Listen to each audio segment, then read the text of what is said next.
गीता 18 के श्लोक नंबर 62 में भगवान स्वयं कह रहे हैं कि अर्जुन उस परमेश्वर की शरण में जा जिसकी कृपा से परम शांति व शाश्वत स्थान अर्थात सतलोक को प्राप्त होगा।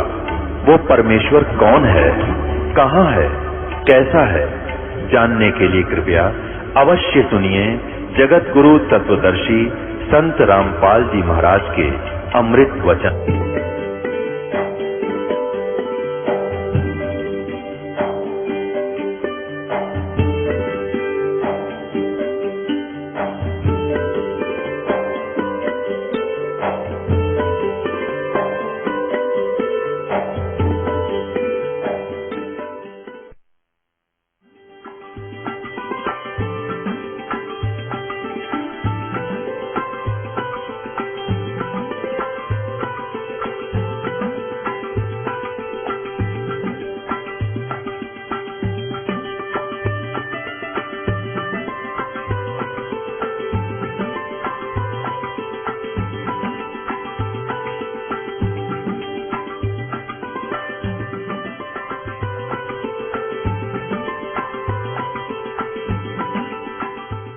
गरीबदास साहिब जी ने परमात्मा से प्राप्त ज्ञान को किस प्रकार बोला है। न्योल नाद सुभान गति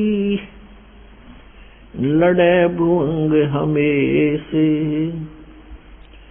जड़ी जान जगदीश है विष नहीं व्याप शेष। गरीब अंश गवन करते नहीं मान सरोवर छाड़े कौवा उड़ उड़ जात है ये खाते मांसाहार। अंश दशा तो साध है सरोवर है सत्संग मुक्ता हलबाणी चुगे चढ़त नवेला रंग। दरस परस नहीं अंतरा रूमी वस्त्र बीच पारस लोहा एक डग ये पलटे नहीं अबीच। चार मुक्ति बैकुंठ बट सप्तपुरी सैलान आगे धाम कबीर का हंस न पावे जान। गरीब मौन रहे मन नाले है मौन रहे मगनालय है ये मार्ग बंकी बाट। सोन शिखर गढ़ सोरंग है कर सतगुरु से साठ। पल से ती पल ना मिले बो लगे नहीं भो बिच तकिया महबूब का परमेश्वर की सो। काशी काया मन मग हर दोहों के मध्य कबीर काशी तज मगहर गया पाया नहीं शरीर। अब क्या बताते हैं। न्योल नाद सुबान गति ये लड़े भुअंग हमेश जड़ी जान जगदीश है विष नहीं व्याप शेष। अंश गमन करते नहीं मान सरोवर छाड़ ये कौवा उड़ उड़ जाते है वो खाता मांसाहार। अब क्या बताते हैं कि जिस प्रकार नेवला न्योल एक नेवला होता है छोटा सा जानवर करेलिए जैसा उससे थोड़ा तगड़ा होता है चूहे से बड़ा। एक कहते न्योल एक सर्प के साथ युद्ध करता है। सर्प कितना बड़ा होता है 5-5, 6-6 फुट का लंबा और तगड़ा मोटा। और न्योल एक बहुत ही छोटा सा जानवर होता है चूहे जैसा।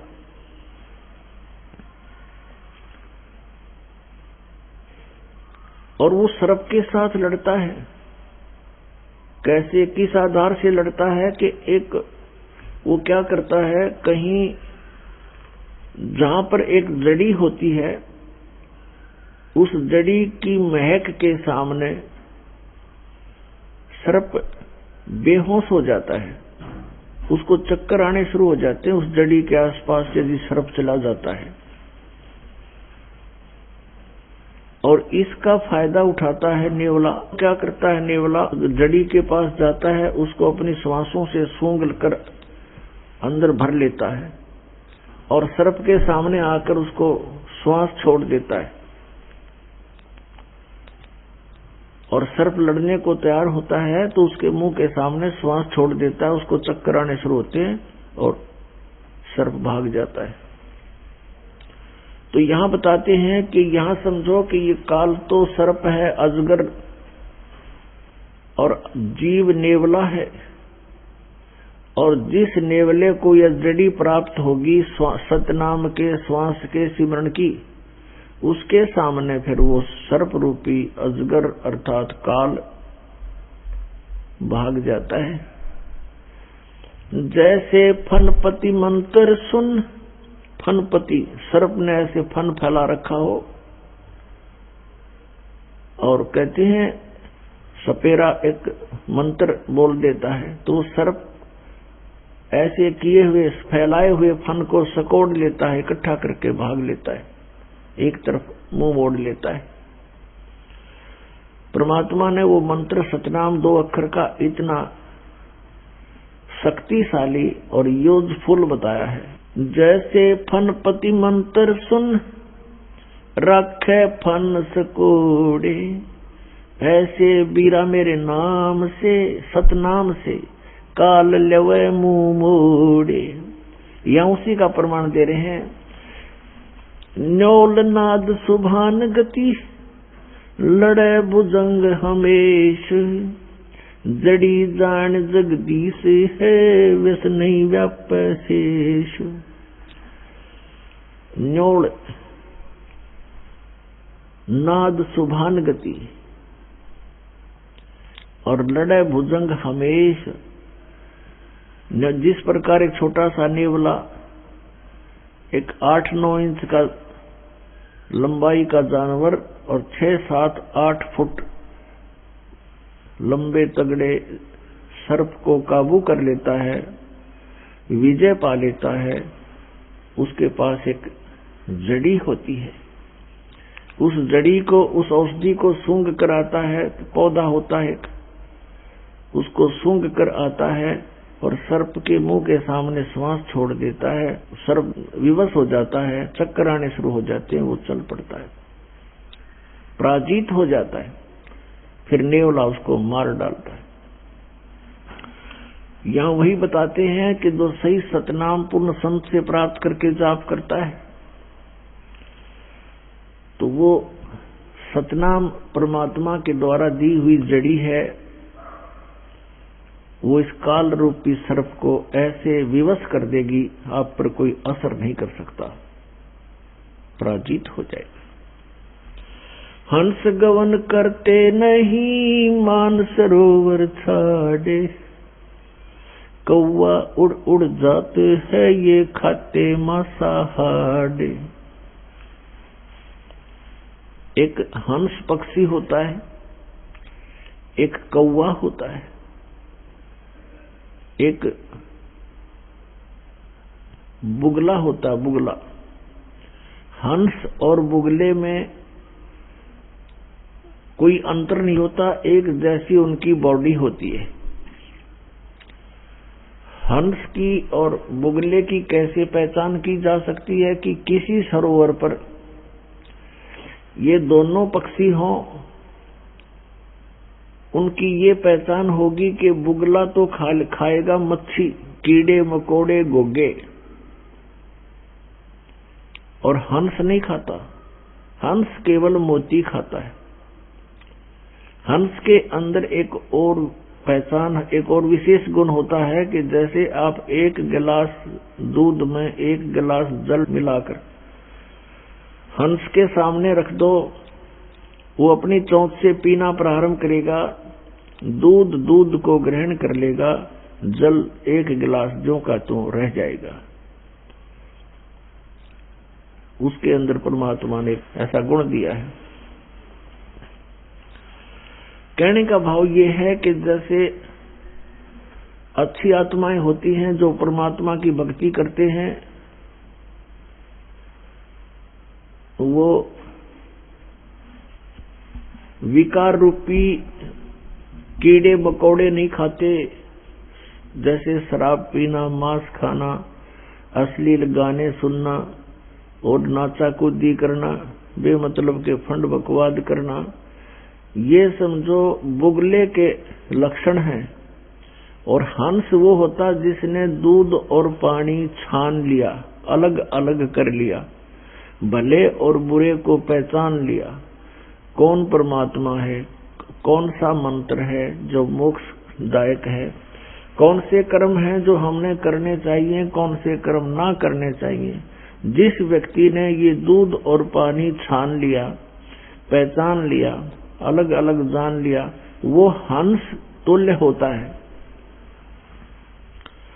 इसके अतिरिक्त वो बुगले के तुल्य प्राणी होते हैं। कहा कि हंस गवन करते नहीं, मान सरोवर छाड़, और कौवे उड़ उड़ जाते हैं, वो खाते मांसाहार।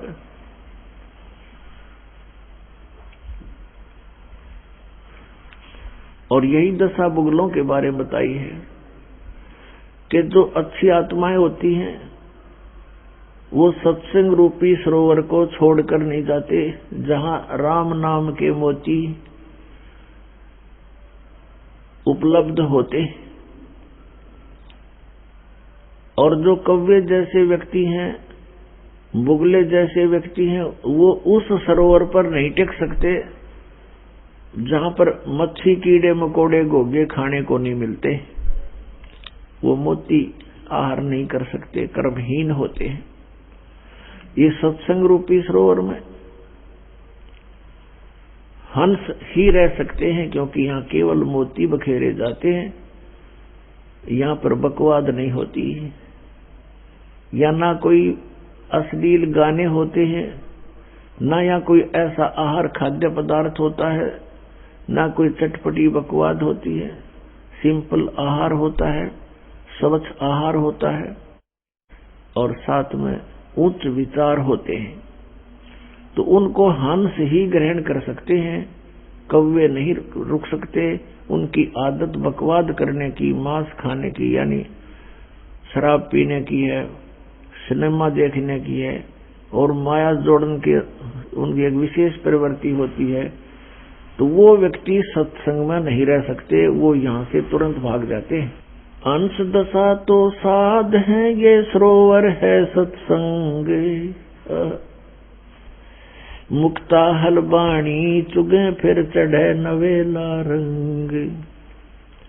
हंस दशा तो साधु हैं, साध सोए जो सीधा चाले, बकवाद छोड़ दे साधु है, भक्ति करे, सत भक्ति करे, वो साधु है। कहते हंस जैसी दशा के तो ये संत हैं, भक्त हैं। और ये सरोवर है सत्संग, जहां उनको मोती, सतनाम रूपी, सत्संग रूपी मोती प्राप्त कराए जाते हैं। और फिर चढ़त नवेला रंग, जितना अधिक सत्संग सुनोगे उतना ही अधिक आपका भाव भगवान में बनता चला जाएगा। फिर क्या बताते, दरस परस नहीं अंतरा, रोमी वस्त्र बीच, पारस लोहा एक डग, ये पलटे नहीं अभीच। क्या बताते हैं कि यदि सत्संग में भी रहते हैं, आ भी जाते हैं किसी कारण से, किसी के कहने सुनने से, तो वो ऐसे बताए हैं कि जैसे एक पारस पत्थर होता है, उस पारस पत्थर के साथ में अगर लोहे को लगा दिया जाए वो सोना बन जाता है। लगाने का मतलब है उससे ऐसे बिल्कुल टच होना चाहिए, ऐसे टच हो जाए तो सोना बना देता है। और उनके बीच में वो रखा निकट दिखाई देता है, और बीच में जरा सा भी अंतर रह गया, यानी कहते रोमी वस्त्र अंतरा। एक उदाहरण दिया कि बिल्कुल बहुत ही पतले वस्त्र भी की मोटाई जितना भी अंतर बीच में रह गया दोनों के, वो लगते तो ऐसे जैसे बिल्कुल साथ लगे हुए, लेकिन वो सोना नहीं बन रहा, क्योंकि उससे वो टच नहीं हो रहा। लगता है जैसे बिल्कुल साथ ही खड़ा है, रखा है, बिल्कुल टच हुआ है, लेकिन टच ना होने से अभी वो सोना नहीं बना। तो यहाँ बताते हैं, इसका भावार्थ बताते हैं कि जैसे कोई व्यक्ति सत्संग में आ भी रहा है और फिर सत्संग के उन वचनों को हृदय में उतार नहीं रहा, तो वो सत्संग में से आता भी रहे उसके असर नहीं होगा, क्योंकि वो अभी मिला नहीं है। तो यहाँ बताते हैं कि दर्श परस नहीं अंतरा, रोमी वस्त्र बीच और पारस लोहा एक के डिग, पर पलटत नहीं अबीच। अब जैसे किसी ने उपदेश भी ले रखा है, श्रद्धा है नहीं गुरुदेव के प्रति, तो वो रह अवश्य साथ रहा है, लेकिन वो मिला नहीं है। जैसे परमात्मा अपने नियम में पढ़ते हो, बिन सतगुर मिले मोहे ना पावे, और वैसे मिले कैसे कि सतगुरु के साथ एक रस नहीं होता, तब तक परमात्मा प्राप्ति नहीं होती। सतगुरु तो मिला हुआ है, नाम भी मिला हुआ है, हृदय में जगह है नहीं तो मालिक प्राप्ति नहीं हो सकती। भाव ये है कहने का, काया काशी मन मघर, दोहों के मध्य कबीर, काशी तज मघर गए, पाया नहीं शरीर। श्वेत वर्ण शुभ रंग है, नगरी अकल अमान, तन मन की तो गम नहीं, निज मन का स्थान। निज मन ऊपर परम पद, राग रूप धर्म धीर, दूजे को तो गम नहीं, तावा मैल कबीर। निज मन सेती मन हुआ, मन सेती तन देहे, देही में कछु ना हुआ तो नाहक लाई खे। बेरा साटे बेटिया, बैरागर सुल्तान, मालन को जाना नहीं, बेबुद्धि खेचा तान। शेर बेर पलड़ चढ़े, एक पड़ा भोमाही, मालन और सुल्तान को हलकारे ले जाही। 2.5 लाख की पावड़ी, 1 पैसे का बेर, देख अदम सुल्तान को कैसे डारी मेर। 9 लख नानक नाद में, 10 लख गोरख तीर, लाख दत्त संगी सदा, चरणों चरच कबीर। 9 लख नानक नाद में, 10 लख गोरख पासे, अंत संत पद में मेले, ये करोड़ तेरे रविदास। रामानंद से लक्ष गुरु, तारे सिसके भाई, चेलों की गिनती नहीं, जो पद में रहे समाये। फिर पांडवों की यज्ञ में, शंख पचायन टेरी, 12 कोट पंडित जहां, पड़ी सबन की मेरे। करी कृष्ण भगवान को, चरणामृत सो प्रीत, शंख पचायन बाजब बजा, लिया द्रौपदी सीत।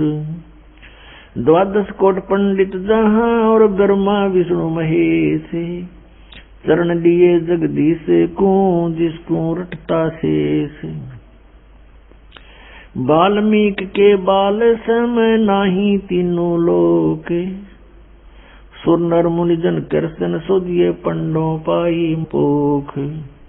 100 करोड़ बानी कही, पहले चोले चाव, दूजे चोले कृष्ण को, लिए साध के पाव।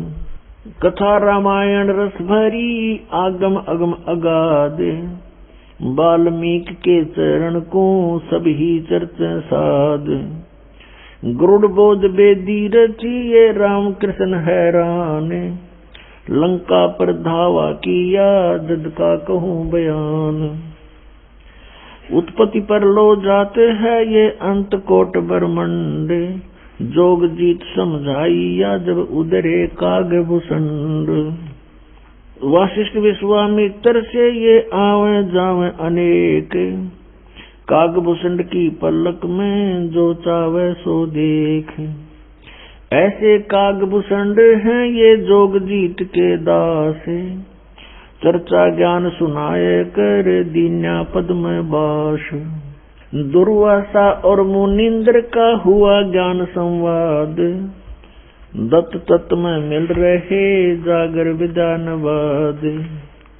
बौर समस्तर वेद को समझाए मंसूरी। सिमली पर साका हुआ पहुँचे तख्त हजूर। सिखबंदी सतगुरु सही चकवे ज्ञान अमाने। शीश कटा मंसूर का फिर दिया जद्दान। दीन दयाल मिले सुल्ताने को बलक बुखार बदशाही। 18 लाख तुरा तजा पर से अलख अलाई। अब इसमें क्या बताना चाहे है आदरणीय गरीबदास साहिब जी ने कि 9 लाख नानक नाद में और 10 लाख गोरख तीर। लाख दत्त संगी सदा चरणों चर्च कबीर।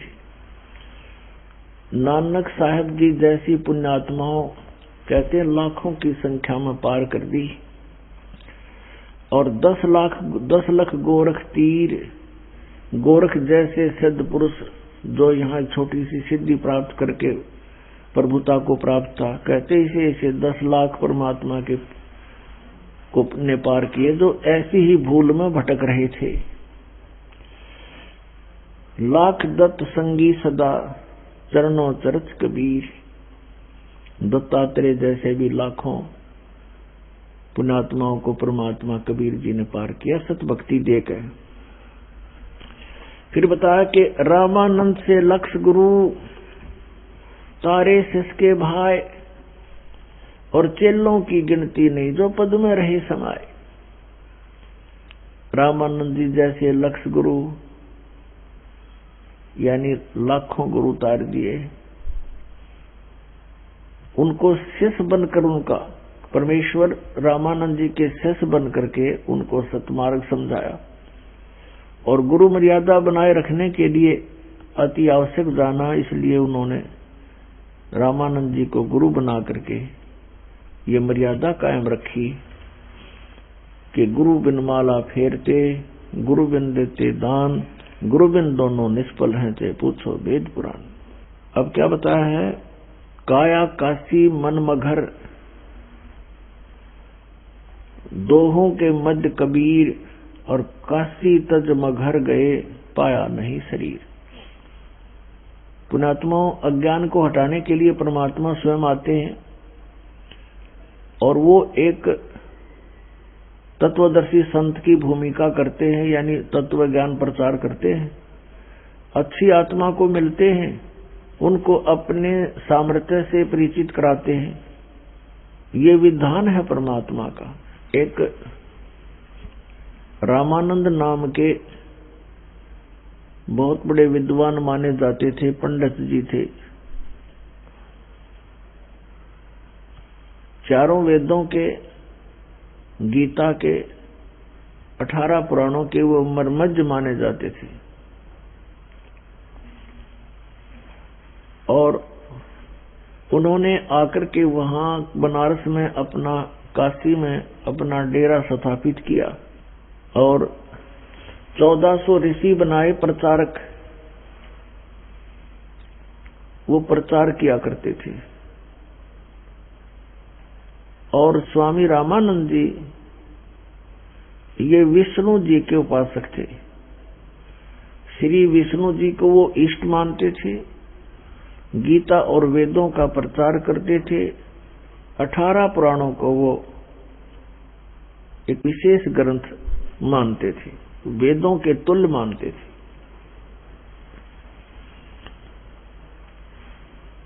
परमात्मा कबीर देव जी लीला करते हैं। वेदों में परमात्मा की ये लीला वर्णित है कि वो भगवान जो परम अक्षर ब्रह्म है ऐसी लीलाएं करते हैं। कैसी लीला करते हैं? वो 3 प्रकार से पूरे असंग ब्रह्मांडों का धारण पोषण करते हैं। कंट्रोल भी करते हैं, सबको यथा जिसका संस्कार है वैसा उसको प्राप्त भी वही कराते हैं। और तत्व ज्ञान भी प्रचार वही करने के लिए यहाँ प्रवेश होते हैं। श्रीमद् भगवत गीता अध्याय 15 के श्लोक 16 और 17 में 3 पुरुष बताए हैं, एक सरपुरुष, एक अक्षर पुरुष।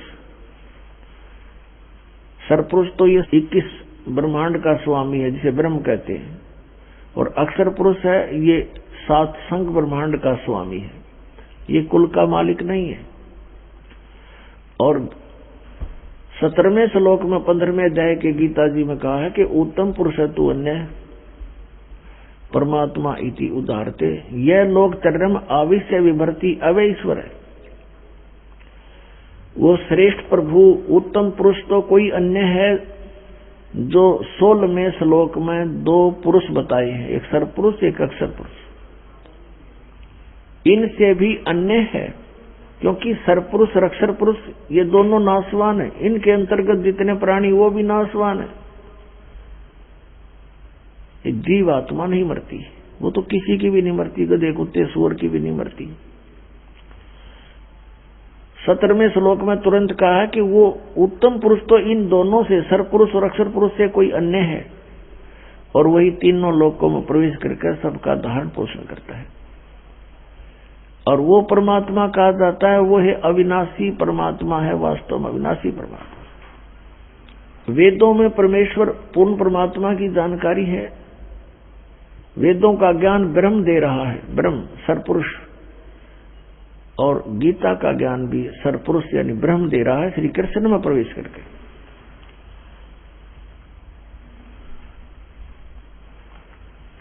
और इस बात से अपरिचित थे कौन? स्वामी रामानंद जी। वो श्री विष्णु को सर्वेश्वर, महेश्वर, मृत्युंजय, कालज्ञ माना करते थे। ऋग्वेद मंडल नंबर 9 और सूक्त नंबर 1 के मंत्र नंबर 8 में और 9 में स्पष्ट किया है कि वो परमात्मा एक सुंदर शरीर धारण करता है और 3 प्रकार के शरीर धारण करता है, और सबका धारण पोषण करता है उसी आधार से। एक शरीर के एक रूप में वो रहते हैं सतलोक के अंदर, ऊपर के सभी ब्रह्मांडों में अलग अलग रूप धारण करके वो स्थिर रहते हैं वहां पर। उसमें एक रोम कूप के अंदर करोड़ सूर्य मिला दे, करोड़ चंद्रमा, ऐसा प्रकाश है उस परमात्मा के शरीर का, एक रोमकूप का। यदि वो परमात्मा उसी रूप में यहां आ जाए तो हम कुछ नहीं देख सकते उनको। वो परमात्मा अपना अन्य एक हल्का तेज पुंज का रूप बना करके यहां प्रवेश होते हैं। यहां प्रवेश होने के उनके 2 कारण हैं। एक तो प्रत्येक युग में वो एक लीला करते हैं, शिशु रूप धारण करके आते हैं, और फिर प्रत्येक युग में वो लीला करते हैं एक शिशु रूप धारण करके कमल के फूल पर तालाब में आकर प्रकट होते हैं, जिस कारण से वो नारायण कहलाते हैं। नारायण का अर्थ होता है जल पर विराजमान होने वाला। नार माने जल, आयन माने उस पर विराजमान होने वाला, रेस्ट करने वाला। अब हम श्री विष्णु जी को नारायण मानते थे कि वो शेषनाग की सैया पर उस पर रहते हैं। वो नारायण नहीं है, वो तो जन्म लेते हैं दुर्गा से, काल इनका पिता है। और वो परमात्मा अजन्मा है, और ऐसे वो जल के ऊपर आकर के कमल के फूल पर विराजमान होते हैं, जिस कारण से नारायण उस कबीर देव को ही कहा जाता है। ऐसी लीला वो प्रत्येक युग में करते हैं। अब जैसे कलयुग में परमात्मा आए थे सन 1398 संवत 1455 ज्येष्ठ सुदी पूर्णमासी को सतलोक से चलकर आए और कमल के फूल के ऊपर आकर एक शिशु रूप धारण करके विराजमान हुए। उनके प्रत्यक्ष दृष्टा श्री अष्टानंद नाम के एक महर्षि थे, जो स्वामी रामानंद जी के शिष्य थे। और वो लहर तारा तालाब पर जहां आकर के परमात्मा प्रकट हुए कमल के फूल पर, वो लहर तारा तालाब उस समय काशी शहर से लगभग 4 किलोमीटर दूर था और वहां आसपास वन था, चारों तरफ उसके जंगल था और वहां वो सरोवर बना हुआ था गंगा के साथ में। गंगा का पानी लहरों के द्वारा उछलकर ओवरफ्लो होकर वर्षा के दिनों में उस झील में प्रवेश कर जाता था और एक बहुत बड़े सरोवर का रूप धारण कर लेता था, जिस कारण से उसको लहर तारा तालाब कहा जाता था। उस लहर तारा तालाब पर अष्टानंद नाम के एक ऋषि जो रामानंद जी के शिष्य थे, वो प्रतिदिन वहां स्नान करने के लिए जाया करते थे और सुबह सुबह कुछ समय तक वहां बैठकर अपने गुरु जी से प्राप्त साधना भक्ति किया करते थे, एकांत स्थान पाकर। और एक नीरू और नीमा नाम के जुलाहे थे। ये नीरू नीमा कौन थे? उसी जन्म में ये पहले ब्राह्मण थे। गौरी शंकर नाम था नीरू का और सरस्वती नाम था नीमा का। ये शिव जी के भक्त थे। बहुत अच्छी श्रद्धा थी भगवान शिव में, उसको इष्ट रूप में पूजा करते थे, शिव पुराण की कथा किया करते थे और कथा करने से जो भी उनको कोई चढ़ावा पैसा आता था पूजा का, उससे अपना निर्वाह करते थे और शेष बचे हुए पैसे को वो दान कर दिया करते थे, संग्रह नहीं करते थे। निसंतान थे, कोई संतान नहीं थी। विवाह को भी कई वर्ष हो चुके थे। अब मुसलमानों ने क्या देखा कि ये गौरी शंकर जो है हिंदू धर्म का बहुत प्रचार कर रहा है, बहुत लोग इसकी अंदर आस्था रखते हैं, क्योंकि गौरी शंकर किसी को स्वार्थवश मिसगाइड नहीं करता था, केवल भगवान शिव की कथा सुनाता था, किसी से कोई पैसा नहीं मांगता था, कोई जंतर मंत्र नहीं करता था। लोगों की ज्यादा श्रद्धा उसके अंदर थी, जिस कारण से अन्य जो स्वार्थी ब्राह्मण थे वो उस गौरी शंकर ब्राह्मण से ईर्ष्या रखा करते थे। इस बात से परिचित थे मुसलमान धर्म के काजी और पीर मुल्ला। उन्होंने इस बात का लाभ उठाया कि गौरी शंकर के साथ अन्य ब्राह्मण नहीं है, इसलिए उनको जबरदस्ती मुसलमान बना दिया दोनों को। और मुसलमान कैसे बनाया जाता था? मुसलमानों ने अपना पानी लिया, जूठा किया सबके सामने बाहर खड़ा होकर और गौरी शंकर के उनके घर में छिड़क दिया, सारे उनके मुंह में डाल दिया जबरदस्ती। और देखने वाले देख रहे, मुसलमान बन गए, मुसलमान बन गए।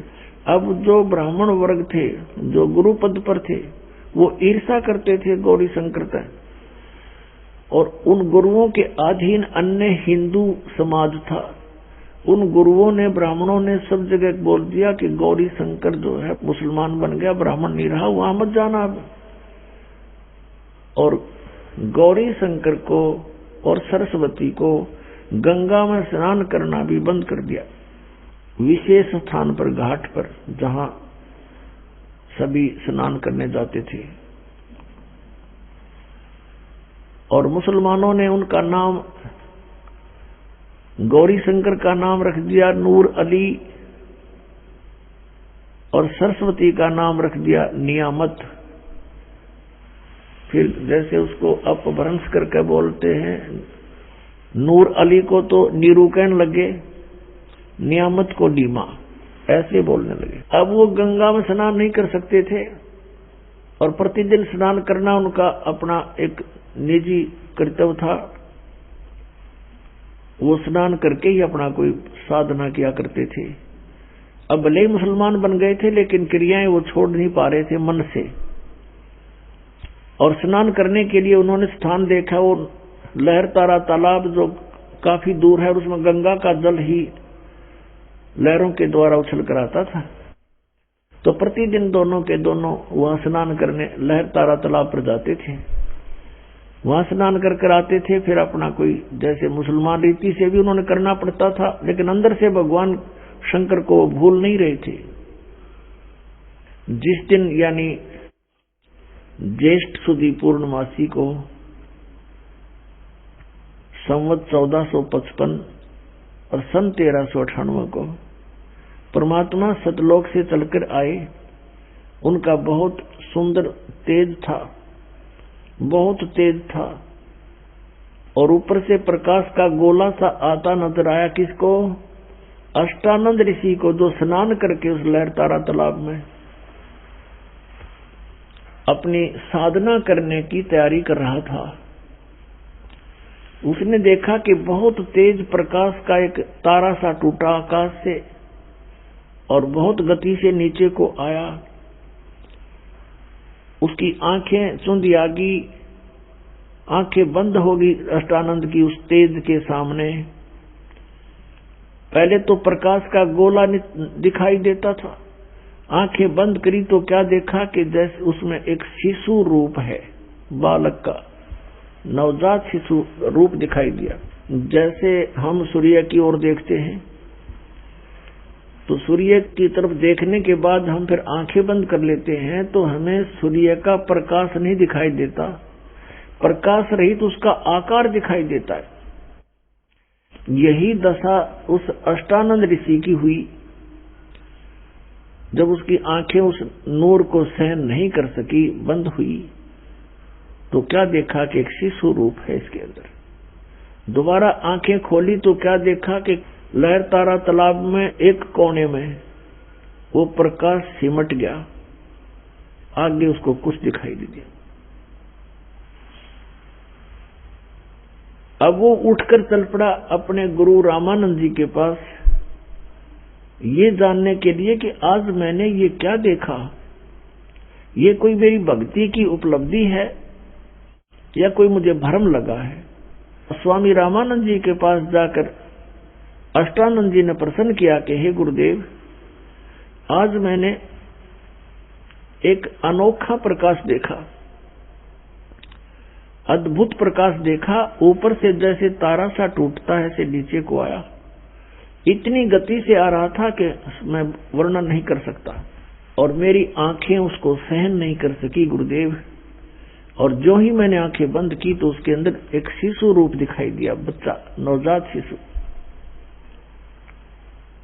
और फिर आंखें खोली तो क्या देखा कि वो प्रकाश से एक बार तो पूरे लहरतारा तालाब को उसने चमका दिया और एकदम समाप्त हो गया, जैसे कोने में सिमट गया हो। अब जैसा भी स्वामी रामानंद जी को ज्ञान था, उसने अपने शिष्य का समाधान किया शंका का कि बेटा, उस शिष्य ने पूछा था कि स्वामी जी, ये मेरी कोई भक्ति की उपलब्धि है या मुझे कोई भ्रम लगा है? स्वामी रामानंद जी ने बताया कि बेटा, जब अवतार लोग आते हैं ऊपर से किसी लोक से, तो उनकी ऐसी ही सतिथि होती है, तारा सा टूटता है और फिर वो यहाँ आकर के आपने जो देखा नवजात शिशु, तो वो किसी माँ के गर्भ में स्थापित होंगे, वहां से जन्म लेकर के या कोई लीला करेंगे अपनी। अब जैसा ज्ञान था उस महर्षि रामानंद जी ने अपने शिष्य की शंका का समाधान कर दिया और शिष्य संतुष्ट हुआ।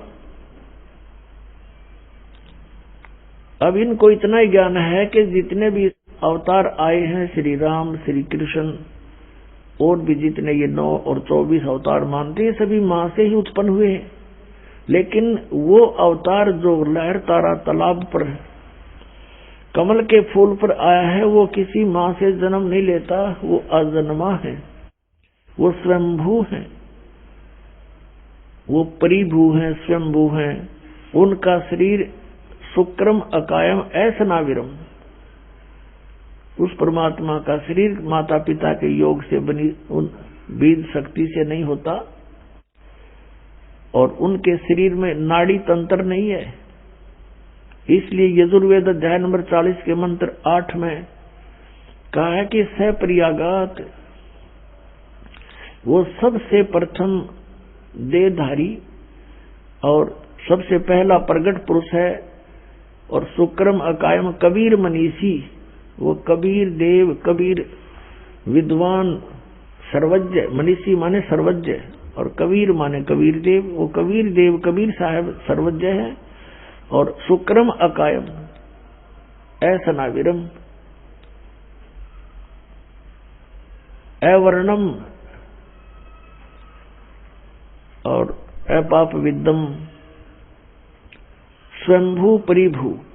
अब यहाँ पर ये जो निराकार मानने वाले हैं अज्ञान आधार से, इस यजुर्वेद अध्याय नंबर 40 के मंत्र 8 के केवल इस वर्ड को साथ ले लेते हैं अकायम, कि वो काया रहित है, उसकी काया नहीं है। ऐसनाविरम, अभी न कोई पूछने वाला हो ऐसनाविरम कहने की जरूरत क्या थी, एक अकायम शब्द लिख दिया बस सफिशिएंट था। अगर भगवान निराकार है, काया रहित है, अकायम शब्द ही पर्याप्त था। इसमें स्पष्ट किया है कि शुक्रम अकायम, शुक्र माने शक्ति, बीज शक्ति पुरुष की। कहते माँ के संयोग से शुक्र से बनी हुई उसकी काया नहीं है। और वो स्वयंभू क्यों बोला? स्वयंभू, स्वयं प्रकट होने वाला। और परिभू, सबसे प्रथम प्रकट पुरुष परमात्मा, सबसे पहला वर्तमान। तो यहाँ पर असनाविरम का अर्थ इसलिए है कि उस मालिक का शरीर है, लेकिन उसमें नाड़ी तंत्र नहीं है, वो एक तत्व से बना हुआ है। तो इस प्रकार हमने परमात्मा को पहचानना है। अब रामानंद जी को जैसा ज्ञान था उसने अपने से इसका समाधान कर दिया। और ये मानते हैं कि कोई भी अवतार माँ के बिना जन्म नहीं ले सकता, लेकिन ये अवतार वो परमात्मा सत्य पुरुष अजन्मा है, वो किसी माँ से जन्म नहीं लेते, लीला वैसी ही करते हैं। एक बालक रूप धारण करके कमल के फूल पर प्रकट हुए, और उस समय जब वो परमात्मा शिशु रूप धारण करके एक लीला करने आते हैं, तो उनकी परवरिश की लीला कंवारी गायों से होती है। ये वेदों में लिखा है। वेद तो दास ने पढ़े हैं, अभी सन 2001 के बाद ही इनको जाना है। और परमात्मा की हुई लीला लिपिबद्ध कबीर सागर में लगभग 600 वर्ष पहले से है। अब इससे हम भगवान पहचान लेंगे कि वेद जो गुण बताते हैं परमात्मा के, वो किस भगवान में खरे उतर रहे हैं। ही इज गॉड, वो परमात्मा है। इतनी सी बात है। इन सदग्रंथों में हम पहले भी मानते थे कि वेद सत्य हैं, सच्चे ज्ञान युक्त है, लेकिन इन वेदों के आधार से हमें ये बताया गया कि परमात्मा निराकार है।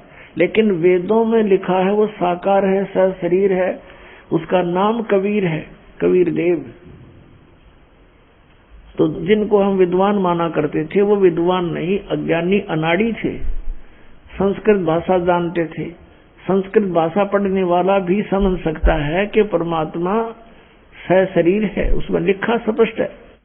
अग्नि तनुरसी, यजुर्वेद के 5वें अध्याय के प्रथम मंत्र में 2 बार लिखा है, अग्नि तनुरसी विष्णुवेतवा सोमस्य तनुरसी। परमेश्वर सशरीर है और सबके धारण पोषण करने के लिए उस अमर पुरुष का और भी शरीर है। तो इस प्रकार हम अब सदग्रंथों को जानकर परमात्मा को पहचान सकते हैं। उधर से नीरू नीमा आए स्नान करने के लिए वो समय था ब्रह्म मुहूर्त का। ब्रह्म मुहूर्त कहते हैं सूर्य उदय होने से पहले 1.5 घंटा का जो समय है उसको ब्रह्म मुहूर्त बोलते हैं ये। तो उस समय वो स्नान करने के लिए चले अपने घर से। स्नान करने लगी, पहले नीमा ने स्नान किया। नीमा स्नान करके बाहर आई, फिर नीरू स्नान करने के लिए गया। और सुबह का जो अंधेरा होता है वो एकदम चांदने में परिवर्तित हो जाता है, बहुत शीघ्र रोशनी हो जाती है, ऐसी दूर से देखने जोगा उसमें व्यवस्था हो जाती है। अब नीरू नहा रहा था ऐसे करके, जल में प्रवेश करके। और नीमा जब स्नान करने के बाद जो वस्त्र बांध कर स्नान करके गई थी, उस वस्त्र को धोने के लिए दोबारा किनारे पर आई, वस्त्र चेंज करके। तो उसने क्या देखा, उसमें रोशनी सी होगी थी और एक कमल के फूल के ऊपर कोई वस्तु ऐसी हिलती नजर आई। परमात्मा नवजात शिशु रूप में प्रकट हो गए और एक पैर को हिला रहे थे, ऐसे एक पैर को हिला रहे थे बालक रूप में। अब नीमा की नजर गई कि क्या हिल रहा है। पहले तो उसने देखा कोई सर्प है, फिर ध्यान से देखा कि तो कोई बालक है। और वो नीरू और नीमा जब अपनी कुटिया से चले थे, रास्ते में नीमा भगवान शंकर से अर्ज कर रही थी, रो रही थी कि हे भगवान, हमें भी एक खिलौना दे दो, मेरा भी संसार में साझा हो जाएगा, दुनिया वालों का मुंह बंद हो जाएगा, मुझे बांझ बोलते हैं। हे भगवान, आपके घर में कोई कमी नहीं, आप सब कुछ कर सकते हो। ऐसा कहकर फूट फूट कर रोने लगी।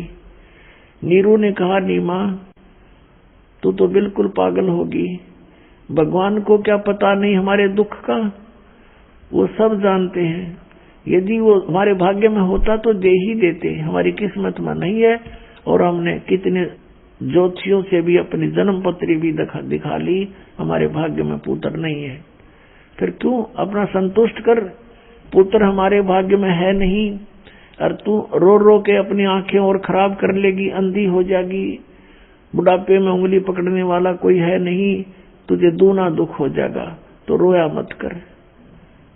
अब नीरू अपनी पत्नी नीमा को ऐसे सांत्वना देता हुआ वहां लहरतारा तालाब पर पहुंच गए थे। अब वो क्या देख रही है कि कमल के फूल पर एक बालक है, उसका पति सरोवर में स्नान कर रहा है।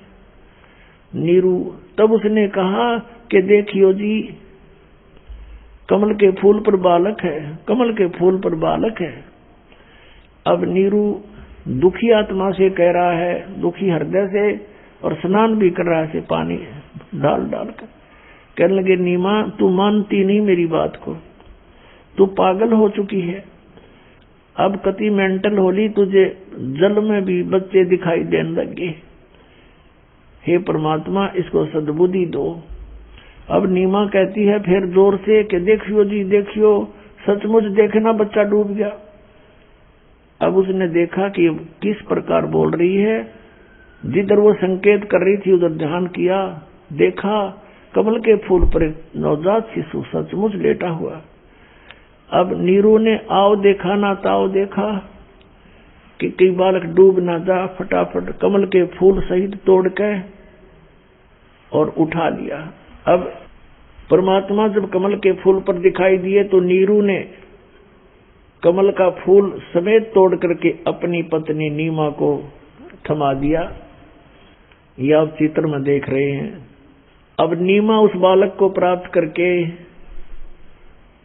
और 100 शुक्र मना रही है अपने भगवान शंकर के। वो भले ही मुसलमान बन गए थे, लेकिन हृदय से भगवान शंकर को वो भूल नहीं पा रहे थे। अंदर से कसक उनकी अपने भगवान शंकर में बनी रहती थी। अब नीमा उस परमात्मा को पाकर, पुण्यात्मा जिस परमात्मा का नाम लेने से आत्मा गदगद हो जाती है, और जिसको खोजते ऋषि मुनियों ने अपने शरीर समाप्त कर दिए, उनको प्राप्त नहीं हुआ, वो कितना सुखदाई है, कितना इम्पोर्टेंट है वो परमात्मा। जैसे शेख फरीद जैसे महापुरुष ने 12 वर्ष तक कुएं में उल्टा लटक के साधना करके उसको पाना चाहा, और एक मंसूर नाम के महापुरुष थे, परमात्मा पाने के लिए उसके टुकड़े टुकड़े कर दिए समाज ने। उस परमात्मा की चाह को, परमात्मा की भक्ति को नहीं चाहा। तो कहते हैं जाके ऊपर एती बीती कैसा है वो भगवान, जिसके लिए ऐसे ऐसे कष्ट सहन किए महापुरुषों ने, वो कैसा है वो भगवान। और वो परमात्मा सहज स्वभाव में और नीमा के सीने से बालक रूप में लगा हुआ है। पुण्यात्मा एक स्वभाव होता है, जैसे चंदन का पेड़ में उसमें ठंड होती है, बर्फ के अंदर स्वभाव है उसका ठंडा करने का, शीतल स्वभाव होता है, ऐसा ही परमात्मा का गुण है। अब वो परमात्मा जिसमें वो गुण है कि जो जिसके साथ रहे उसके सभी दुखों का को दूर कर देता है, उसके शरीर के कष्ट को भी दूर कर देता है, और एकदम उसको एक अलग सा आभास होता है। अब उस परमात्मा को चरणों गोदी में लेकर के वो माई कभी बच्चे की तरह उसका मुंह से चूम चूम कर प्यार कर रही है, कभी सीने से लगा रही है और शुक्र मना रही है शंकर भगवान का। परमात्मा गोदी में और महिमा शंकर भगवान की हम न्यों भूल गए, हम ऐसे विचलित हैं। यहाँ गरीबदास साहब जी कहते हैं, जगत का पेखना पेखा और धनी का नाम ना लेखा। शुक्र मना रही है शंकर भगवान का, और परमात्मा खुद कैसे आ रहे हैं, वो कौन है परमात्मा उसका पता भी नहीं। अब कैसे उपमा की है गरीबदास साहिब जी ने अपने भगवान की। 84 बंधन कटे कीनी कल्प कबीर, भवन चतुर्दश लोक सब टूटे जम जंजीर। 84 बंधन कटे कीनी कल्प कबीर, भवन चतुर्दश लोक सब ये टूटे जम जंजीर। अंत कोट ब्रह्मांड में बंदी छोड़ कहाए, सो तो एक कबीर हैं जननी जने नमाए। शब्द स्वरूपी साहेब दनी शब्द सेंद सब माही, बाहर भीतर रम रहा जहां तहां सब ठाही। जल थर पृथ्वी गगन में वो बाहर भीतर एक, पूर्ण ब्रह्म कबीर हैं अवगत पुरुष अलेख। सेवक होकर उतरे इस पृथ्वी के माही, जीव उदाहरण जगत गुरु बार बार बल जाही। पुण्यात्माओं, जैसे तुलसीदास जी ने लाखों वर्ष पहले की घटी हुई घटना रामायण को अपनी चौपाइयों के माध्यम से पुनः ज्यों का त्यों अंकित कर दिया, क्योंकि उनकी दिव्य दृष्टि खुल गई थी। और इधर से आदरणीय गरीबदास साहिब जी को परमात्मा स्वयं लेकर के सतलोक गए, सब ब्रह्मांड दिखाए, ब्रह्मा विष्णु महेश के लोक दिखाए, और फिर वो ज्ञान उनके हृदय में भर दिया और उनकी दिव्य दृष्टि ऑन कर दी। आदरणीय गरीबदास साहिब जी की भी दिव्य दृष्टि ऑन कर दी, उनकी भी दिव्य दृष्टि खुल गई थी। अब यहाँ दिव्य दृष्टियों का भी अपनी अक्षमता होती है, दिव्य दृष्टियों की। अब जैसे एक सूक्ष्मदर्शी जिसको दूरबीन बोलते हैं, उनकी एक रेंज होती है, क्षमता होती है कि कहाँ तक देख सकते हैं। ऐसे ही श्री तुलसीदास जी के दिव्य दृष्टि की रेंज थी, उन्होंने श्री कृष्ण यानी श्री विष्णु और श्री राम तक ही उनकी दिव्य दृष्टि काम करे थी, और उस सत्र का उन्होंने ज्यों का त्यों चित्रण कर दिया अपनी वाणी में। ऐसे आदरणीय गरीबदास साहिब जी की दिव्य दृष्टि और आल काम करे थी, परमात्मा पूर्ण ब्रह्म की दी हुई थी, उसकी क्षमता ज्यादा थी। तो उन्होंने असंख्यों वर्ष पहले जो सृष्टि रचना की वो भी ज्ञान दिया, जो परमात्मा कबीर जी ने रची थी, और सतयुग त्रेता द्वापर में जो लीलाएं परमेश्वर ने आकर की थी वो भी ज्ञान दिया। अब गरीबदास जी क्या कहते हैं, पुण्यात्माओं भगवान पहचानना पड़ेगा हमने, और जब तक हम परमात्मा को नहीं पहचानेंगे और भगवान को हम नहीं जान सकेंगे तो हमें कोई भी भ्रमित कर देगा और हम मार्ग से विचलित होकर अपना फिर जीवन नाश कर जाएंगे। परमात्मा ने आपको विद्या इसलिए दी है कि आप परमेश्वर को पहचान सकोगे, सदग्रंथों को जान सकोगे कि हमारे सदग्रंथ क्या बताते हैं, और जिन महापुरुषों ने परमात्मा को देखा वो क्या बताते हैं, और जिन्होंने भगवान मिला नहीं वो क्या ऊट पटांग बकते हैं। तो फिर हम उनसे हटकर अपने तत्व मार्ग को ग्रहण करेंगे, तत्व ज्ञान को ग्रहण करेंगे। जीवन कल्याण होना तो बहुत आसान है। हमें ये विश्वास होना कि हु इज गॉड, परमात्मा कौन है और उसकी वे ऑफ वर्शिप क्या है, यथार्थ वो कहाँ प्रमाण है। जब हमें ये विश्वास हो जाएगा फिर तो नाम में जपना है, भक्ति करनी है, और मर्यादा तो रहना ही है, क्योंकि बीड़ी शराब मांस तम्बाकू ये यहाँ के संसार के चोचले ये हमें आवश्यकता ही नहीं है, तो बकवाद है सारी। तो इनको तो अपने आप ही छोड़ना पड़ेगा। और जो अन्य उपासना हम करते थे वो गीता में मना है कि शास्त्र विधि को त्याग कर जो मनमाना आचरण करते हैं उनको न तो सुख हो, न उनको कोई सिद्धि प्राप्त हो, न उनकी गति हो, फिर किस लिए भक्ति करते हैं? इन तीनों वस्तुओं के लिए भक्ति करते हैं। तो श्री गीता जी में ना तो कितना तीर्थ पर जान का संकेत, आदेश, प्रावधान, और न हरे कृष्ण हरे राम राधे राधे मिला श्याम, ये कोई मंत्र नहीं। तो ये जो साधना, ये मंत्र, ये सब व्यर्थ है। श्राद्ध निकालना गीता मना कर रखा। 9वें अध्याय के 25वें श्लोक में कहा कि अर्जुन भूत पूजने वाले भूत बनेंगे। ये श्राद्ध निकालना, अस्थि उठाना, जल प्रवाह करके आना, ये सारे जो है भूत पूजा है। श्राद्ध निकालना, फिर तेरहवीं करना, ये सारी भूत पूजाएं हैं। मरने के बाद जो पूजा की जाती है भूत पूजाएं कहलाती हैं। तो इसमें लिखा है कि जो भूत पूजेंगे भूत बनेंगे, देव पूजेंगे देवताओं के पास जाएंगे, उनके नौकर लग के वहां धक्के खाओगे, उनके लोक में चले जाएंगे, और मेरी भक्ति करने वाला मुझे प्राप्त होगा। तो कहने का भाव ये है कि गीता जी में श्राद्धों को मना किया है, तीर्थ व्रतों का उसमें कति उल्लेख नहीं, बल्कि 6 अध्याय के 16वें श्लोक में व्रत करने वालों के लिए भी मना किया है। उसमें कहा कि अर्जुन ये योग यानी भक्ति न तो अधिक खाने वाले की और न बिल्कुल ना खाने वाले की, बिल्कुल ना खाना व्रत रखना, और ना घना जागने वाले की और ना घना सोने वाले की, ये कभी सफल नहीं होती। तो व्रत मना कर रखा। और ये एकादशी के व्रत की नरी महिमा गावे ये नकली संत, और फिर तीर्थों पर भ्रमण करवावे, वहां जाने से मोक्ष हो जाता। अगर तीर्थों पर जाने से मोक्ष होता तो गीता जी में अवश्य अंकित होता, और हरे कृष्ण हरे राम ओम नमः शिवाय एवं नमः, अगर ये मंत्र सही होते तो गीता जी में वर्णन होता। जो गीता जी में वे ऑफ वर्शिप नहीं है, वो शास्त्र विधि त्याग कर मनमाना आचरण है, वो हमने नहीं करना चाहिए, वो व्यर्थ है।